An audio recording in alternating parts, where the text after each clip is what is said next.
Hello guys, welcome to my new and other blog. तो आज की वीडियो में हम आपको दिखाने वाले हैं, अपने पीछे है KTM RC 390 BS3। आज हम आपको इस बाइक की साउंड सुनाने वाले हैं। पूरा रैप लेंगे और दिखाएंगे कि इसकी साउंड कितनी ज़्यादा लाउड है। तो दिखाते हैं।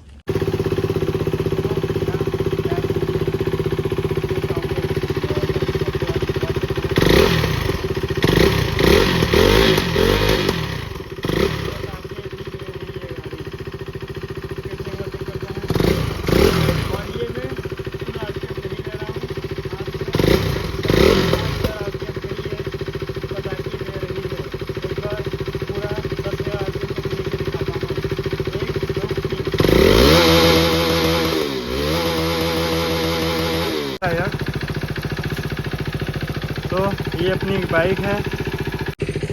तो आपको हमारी बाइक की साउंड कैसे लगा, ये हमें कमेंट में ज़रूर बताएं। और इस बाइक से रिलेटेड वीडियो देखने के लिए हमारे चैनल को सब्सक्राइब करें। और जो भी गलतियां हैं वीडियो में उन्हें कमेंट में हमें ज़रूर बताएं। ठीक है, तो मिलते हैं नेक्स्ट वीडियो में।